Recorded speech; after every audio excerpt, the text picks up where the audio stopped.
रहस्य में लिपटा एक महल जो सदियों से लोगों के बीच खौफ का कारण बना हुआ है। राजस्थान के एक छोटे से गांव में उस महल की कहानियां गूंजती हैं, जिसे खूनी महल कहा जाता है। शाम ढलने के बाद जब रात का अंधेरा छा जाता है तो लोग कहते हैं कि वहां से अजीब चीखें सुनाई देती हैं। हर दरवाजा अपने आप खुलता और बंद होता है और किसी में भी उस स्थान पर जाने की हिम्मत नहीं होती। गांव का हर व्यक्ति उस महल से डरता था, लेकिन अजय नाम का एक युवक था जो अपनी जिज्ञासा के चलते उस महल की ओर बढ़ने का निश्चय करता है।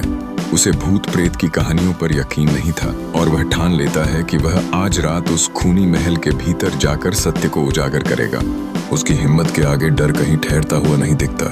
रात के 12 बजे अजय अपनी टॉर्च लेकर महल के दरवाजे पर खड़ा होता है। जैसे ही वह भीतर दाखिल होता है, उसमें चारों तरफ जाले, टूटी दीवारें और अजीब गंध का सामना करना पड़ता है। उसका दिल तेजी से धड़कने लगता है जब उसे एहसास होता है कि शायद कोई उसके पीछे है।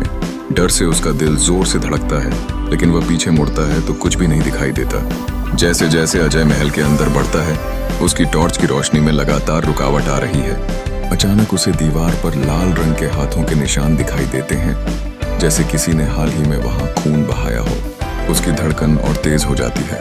तभी ऊपर वाली मंजिल से एक महिला की चीख सुनाई देती है, बचाओ बचाओ।